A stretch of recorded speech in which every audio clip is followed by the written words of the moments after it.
السلام علیکم ورحمۃ اللہ وبرکاتہ۔ خوش آمدید آپ کا چینل مقصد حیات میں۔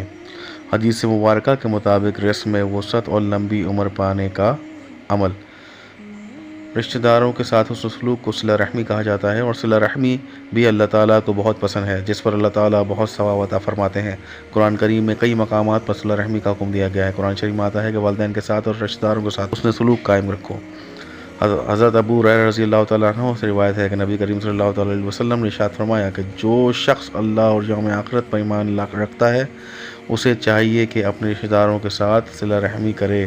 اور حضرت انس رضی اللہ تعالیٰ عنہ سے روایت ہے کہ رسول کریم صلی اللہ تعالیٰ علیہ وسلم نے ارشاد فرمایا کہ جو شخص یہ چاہے کہ اس کے رزق میں وسعت اور اس کی لمبی عمر ہو، اسے چاہیے کہ رشتہ داروں کے ساتھ صلہ رحمی اختیار کرے۔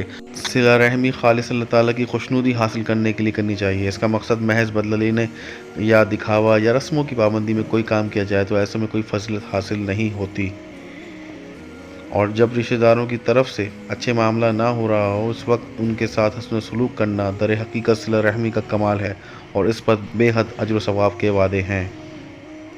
حضرت ابو ہریرہ رضی اللہ تعالیٰ عنہ فرماتے ہیں کہ ایک شخص رسول کریم صلی اللہ تعالیٰ علیہ وآلہ وسلم کے پاس آیا اور اس نے فرمایا کہ میں اپنے رشتہ داروں سے صلہ رحمی کرتا ہوں مگر وہ میری حق تلفی کرتے ہیں، میں ان سے حسن سلوک کرتا ہوں مگر مجھ سے وہ برا سلوک کرتے ہیں۔ رسول کریم صلی اللہ تعالیٰ علیہ وسلم نے ارشاد فرمایا اگر واقعی ایسا ہے تو وہ اپنے عمل سے دوزخ خریدتے ہیں اور تمہیں کوئی نقصان نہیں پہنچا سکیں گے، بلکہ اللہ تعالیٰ کی طرف سے ان کے خلاف تمہاری مدد ہوگی۔